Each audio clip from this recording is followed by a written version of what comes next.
ನಮಸ್ಕಾರ ವೀಕ್ಷಕರಿಗೆಲ್ಲ ಸತ್ಯದರ್ಶನ ಕಾರ್ಯಕ್ರಮಕ್ಕೆ ಆತ್ಮೀಯವಾದಂತಹ ಸ್ವಾಗತವನ್ನ ಬಯಸ್ತಾ ಇದ್ದೇವೆ. ನಮ್ಮ ಜೀವನದ ದೋಷಗಳಿಗೆ ಕಾರಣ ಸ್ವಾತಂತ್ರ್ಯಹೀನತೆ ಮತ್ತು ಅಪೂರ್ಣವಾಗಿರುವಂತಹ ಅಲ್ಪಜ್ಞಾನ. ಪರಮಾತ್ಮವು ಸ್ವತಂತ್ರ ಹಾಗೂ ಪೂರ್ಣ ಜ್ಞಾನದ ಆಗರ. ಆದ್ದರಿಂದಲೇ ನಾವು ಭಗವಂತನನ್ನು ಧ್ಯಾನಿಸಬೇಕು ಎಂಬುದಾಗಿ ಹೇಳಲಾಗಿದೆ. ಸೂರ್ಯೋದಯದಿಂದ ರಾತ್ರಿಯು ನಿವೃತ್ತಿಯಾಗುವಂತೆ ಆತ್ಮಜ್ಞಾನ ಎನ್ನುವಂತಹ ಉದಯದೊಂದಿಗೆ ಸಂಸಾರ ದುಃಖ ಎನ್ನುವಂತಹ ರಾತ್ರಿಯೂ ಕೂಡ ನಿವೃತ್ತಿಯಾಗುತ್ತದೆ ಎನ್ನುವಂತಹ ಅರ್ಥಪೂರ್ಣವಾದ ವಾಕ್ಯದೊಂದಿಗೆ ಇಂದಿನ ಸಂಚಿಕೆಯನ್ನು ನಾವು ಆರಂಭಿಸೋಣ.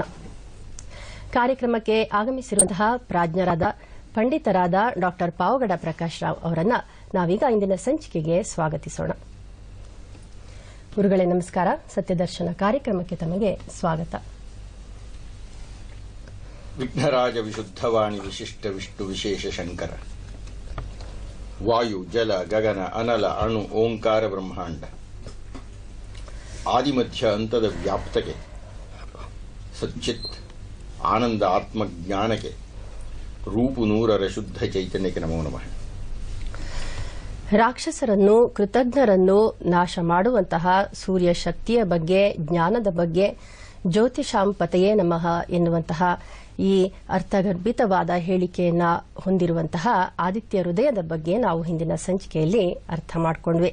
ಇಂದಿನ ಸಂಚಿಕೆಯಲ್ಲಿ ತಾವು ತಪಚಾಮಿ ಕರಾಭಾಯ ಈ ಶ್ಲೋಕವನ್ನು, ಅದರ ಅರ್ಥವನ್ನು ತಿಳಿಸಿಕೊಡಬೇಕಾಗಿದೆ ಗುರುಗಳೇ. ತಪ್ತಚಾಮಿ ಕರಾಭಾಯ ವಹ್ನಯೇ ವಿಶ್ವಕರ್ಮಣೆ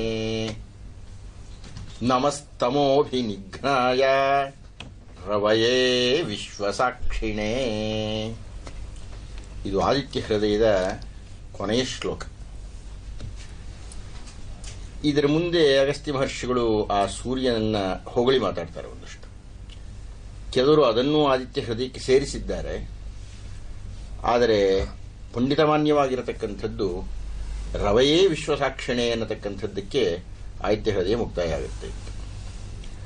ತಪ್ತಚಾಮೀಕರಾಭಾಯ ಅಂದ್ರೆ ತಪ್ತ ಅಂದ್ರೆ ಕಾದಿರತಕ್ಕಂಥದ್ದು ಅಂತ. ಈ ಚಿನ್ನದ ಉಂಡೆಯನ್ನು ಕಾಸಿದ್ರೆ ಹೇಗಾಗುತ್ತೆ?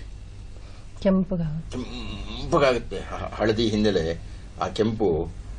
ಇದು ನಾವು ಅನುಭವಿಸಬೇಕಾಗಿದ್ರೆ ಒಂದು ಲಕ್ಷ್ಮೀ ದೇವಸ್ಥಾನ ಇದೆ, ಅದರ ಹೆಸರು ನನಗೆ ಮರ್ತೋಗ್ಬಿಟ್ಟಿದೆ, ಎಲ್ಲೋ ಬರುತ್ತೆ. ಸಂಪೂರ್ಣ ದೇವಸ್ಥಾನ ಚಿನ್ನದ ತಗಡಿನಿಂದ, ವೆಲ್ಲೂರು ನೋಡಿದೆಯಲ್ಲ. ಆ ವೆಲ್ಲೂರಿನ ಆ ಚಿನ್ನದ ದೇವಸ್ಥಾನವನ್ನು ನೋಡಿದರೆ ಬೆಳಗಿನ ಹೊತ್ತು ನೋಡ್ಕೊಳ್ದು, ರಾತ್ರಿಯ ಹೊತ್ತು ನೋಡಬೇಕು. ಆ ದೇವಸ್ಥಾನ ಸುತ್ತಲೂ ದೀಪಗಳಿರುತ್ತೆ. ಇದು ಚಿನ್ನ ಮಧ್ಯದಲ್ಲಿರತಕ್ಕಂಥದ್ದು. ಆ ದೀಪ, ವಿದ್ಯುತ್ ದೀಪಗಳ ಪ್ರಭೆ, ಆ ಪ್ರಕಾಶ, ಆ ಕಾಂತಿ, ಆ ದೀಪ್ತಿ, ಆ ಭಾಸ್ ಅನ್ನತಕ್ಕಂಥದ್ದು ಹೊಳೆಯುತ್ತಲ್ಲ, ಆ ಚಿನ್ನ ಹೇಗೆ ಹೊಳೆಯುತ್ತೆ ಮತ್ತು ಅದರಿಂದ ಚಿನ್ನದ ಹೊಗೆ ಹೋದಾಗ ಕಾಣುತ್ತೆ. ನಮಗೆ ಅನುಭವಿಸಿದೆಯಾ ಅದನ್ನ? ನೋಡಿಲ್ಲ. ರಾತ್ರಿ ಹೊತ್ತೇ ನೋಡ್ಬೇಕು ಅದನ್ನ. ಸೂರ್ಯಾಸ್ತಮಾನವಾದ ಮೇಲೆ ಆ ಲಕ್ಷ್ಮೀ ದೇವಸ್ಥಾನ ನೋಡಬೇಕು. ಅದು ನೋಡಿದರೆ ರೋಮಾಂಚನ ಆಗಿಬಿಡುತ್ತೆ. ಒಂದು ಪುಟ್ಟ ದೇವಸ್ಥಾನ, ಸೂರ್ಯ ತಪ್ತಚಾಮೀಕರಾಭಾಯ, ಅಷ್ಟು ಬೃಹತ್ತಾಗಿರತಕ್ಕಂತಹ ಸೂರ್ಯನ ಗೋಳ ಚಿನ್ನದ ಗೋಳವಾಗಿ ಅದು ತಪ್ತ ಕಾದು ಬಿಟ್ಟರೆ ಹ್ಯಾಕ್ ಕಾಣುತ್ತೆ ಇದು? ಅದನ್ನು ಅನುಭವಿಸಬೇಕಾಗಿದ್ದರೆ ಎಲ್ಲಿ ಸೂರ್ಯಾಸ್ತಮಾನವಾಗುತ್ತೆ, ಎಲ್ಲಿ ಸಮುದ್ರ ಇರುತ್ತೆ, ಆ ಸಮುದ್ರದಲ್ಲಿ ಆ ಸೂರ್ಯ ಇಳಿತಾ ಇರ್ತಾನೆ, ಆವಾಗ ನೋಡಬೇಕು. ಆ ಅನುಭೂತಿಯೇ ಅನುಭೂತಿ. ಅಗಸ್ತ್ಯ ಮಹರ್ಷಿಗಳು ಹೇಳಿದ್ದನ್ನು ವಾಲ್ಮೀಕಿ ಮಹರ್ಷಿಗಳು ಎಷ್ಟು ಅದ್ಭುತವಾಗಿ ದಾಖಲು ಮಾಡಿದ್ದಾರೆ ಅಂದರೆ, ಆ ಸೂರ್ಯನ ಪ್ರತಿ ನಿತ್ಯ ಆಗುತ್ತೆ ಇದು, ಪ್ರತಿ ಕ್ಷಣದಲ್ಲೂ ನೋಡಬಹುದು ನಾವು. ತಪ್ತಚಾಮೀಕರಾಭಾಯ ವಹ್ನಯೇ, ವಹ್ನಿ ಅಂದ್ರೆ ಬೆಂಕಿ ಅಂತ, ಅಗ್ನಿ ಅಂತಂತ. ಹಾಗೆ ಇದೆಯೇ ನೀನು? ವಹ್ನಯೇ ವಿಶ್ವಕರ್ಮಣೆ. ಈ ವಿಶ್ವ, ಈ ಪ್ರಪಂಚ, ಈ ಬ್ರಹ್ಮಾಂಡ, ಈ ಸೃಷ್ಟಿ ಇದನ್ನೆಲ್ಲ ಸೃಷ್ಟಿ ಮಾಡಿರತಕ್ಕಂಥವು ನೀನು, ಕರ್ತೃತ್ವ ಹೊಂದಿರತಕ್ಕಂಥವು. ವಹ್ನಯೇ ವಿಶ್ವಕರ್ಮಣೆ ನಮಸ್ತಮೋಭಿನಿಘ್ನಾಯ. ನೀನು ಇಂದಿನ ಪೀಠಿಕೆಯಲ್ಲಿ ಮಾತನಾಡ್ತಾ ಈ ಕತ್ತಲು ಸೂರ್ಯ ಇವುಗಳನ್ನೆಲ್ಲ ಹೇಳ್ತಾ ಇದ್ದೆ. ಅಜ್ಞಾನ, ಆತ್ಮಜ್ಞಾನ ಉಂಟಾದಾಗ ಅಜ್ಞಾನ ಅನ್ನೋದು ಹರಿದು ಹೋಗುತ್ತೆ ಅಂತ ಬಹಳ ಉತ್ತಮವಾದ ಪೀಠಿಕೆಯನ್ನು ಕೊಟ್ಟಿದೆಯಾ ಈ ಶ್ಲೋಕಕ್ಕೆ ಅನ್ವಯಿಸುವಂತೆ. ನಮಸ್ತಮೋಭಿನಿಘ್ನಾಯ. ತಮಸ್ಸನ್ನು ಸುಟ್ಟಾಕ್ಬಿಡ್ತೀಯ ನೀನು. ಯಾವ ತಮಸ್ಸನ್ನು ಸುಟ್ಟಾಕ್ತೀಯ? ಅಜ್ಞಾನ ಅನ್ನತಕ್ಕಂಥದ್ದನ್ನು ಸುಟ್ಟಾಕ್ಬಿಡ್ತೀಯ. ಅಜ್ಞಾನ ಯಾವ ಸುಟ್ಟೋಗುತ್ತೆ? ಜ್ಞಾನವು ಆವಿರ್ಭಾವ. ಯಾವ ಜ್ಞಾನ ಆದಾಗ? ಆತ್ಮಜ್ಞಾನವಾದಾಗ. ನೀನೇ ಹೇಳಿದೀಯ ಅದನ್ನ. ಅಂದ್ರೆ ಆತ್ಮಜ್ಞಾನ. ಯಾರಿದು ಆತ್ಮ ಅಂದ್ರೆ? ಇಲ್ಲಿ ಪರಮಾತ್ಮ. ಅಮಿತಾತ್ಮನೇ ಹಿಂದಿನ ಶ್ಲೋಕದಲ್ಲಿ ಮುಕ್ತಾಯ ಆಗಿದೆ ಇದು. ಶತ್ರುಘ್ನಘ್ನಾಯ ದೇವಾಯ. ಎಂಥವನ್ ನೀನು? ಅಮಿತಾತ್ಮನೇ. ಅಮಿತವಾಗಿರತಕ್ಕಂಥ ಅನಂತವಾಗಿರತಕ್ಕಂಥ ಆತ್ಮ ಅಂದ್ರೆ ಪರಮಾತ್ಮ ನೀನು. ನೀನು ಹೇಳ್ತಾ ಇದೀಯ ಆತ್ಮಶಕ್ತಿ ಆತ್ಮಜ್ಞಾನ ಉಂಟಾದರೆ ಅಜ್ಞಾನ ಹೋಗುತ್ತೆ. ಅದು ಇದರರ್ಥ. ತಪ್ತಚಾಮೀಕರಾಭಾಯ ವಹ್ನಯೇ ವಿಶ್ವಕರ್ಮಣೇ ನಮಸ್ತಮೋಭಿನಿಘ್ನಾಯ ರವಯೇ ವಿಶ್ವಸಾಕ್ಷಿಣೆ.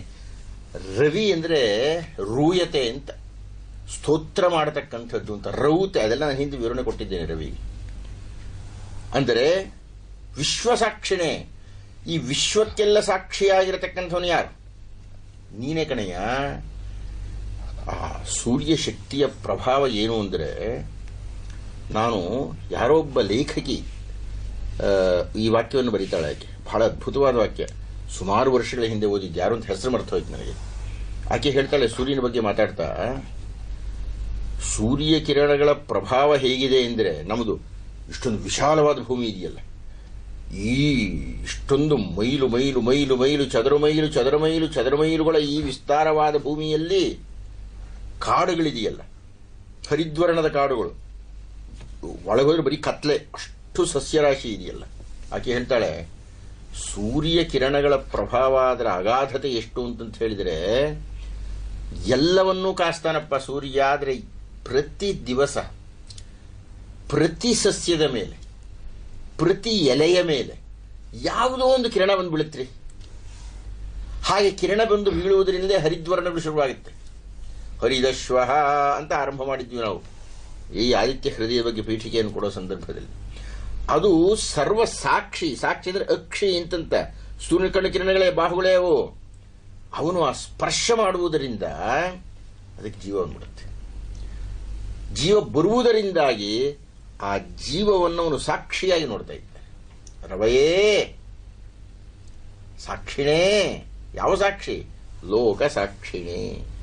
ಹೀಗಾಗಿ ಆದಿತ್ಯ ಹೃದಯ ಮುಕ್ತಾಯದ ಸಂದರ್ಭದಲ್ಲಿ ನಮಸ್ತಮೋಭಿನಿಘ್ನಾಯ, ಆದಿತ್ಯ ಹೃದಯವನ್ನು ಯಾರು ಪಠಣ ಮಾಡುತ್ತಾರೆಯೋ ಅವರಿಗೆ ಇರತಕ್ಕಂಥ ಕತ್ತಲು ಹರಿದು ಹೋಗ್ಬಿಡುತ್ತೆ. ಆದರೆ ಏನೋ ಓದ್ತೀವಿ ಅಂದ್ರೆ ಓದಿರಾಗಲ್ಲ. ನಾನು ಹಿಂದಾಗಲೇ ಹೇಳಿದ್ದೀನಿ, ಜಯಾವಹಂ ಜಪೇನ್ನಿತ್ಯಂ. ಏನದು? ಜಪೇನ್ನಿತ್ಯಂ. ಸರ್ವಮಂಗಲ ಮಾಂಗಲ್ಯಂ ಸರ್ವಪಾಪ ಪ್ರಣಾಶನಂ ಚಿಂತಾಶೋಕ ಪ್ರಶಮನಂ ಆಯುರ್ವರ್ಧನಮುತ್ತಮಂ. ಆದಿತ್ಯ ಹೃದಯಕ್ಕೆ ಪ್ರಾರಂಭದಲ್ಲೇ ಬಂದಿರತಕ್ಕಂಥ ಸ್ವಸ್ತಿ ವಾಚನ ಇದೆಲ್ಲ.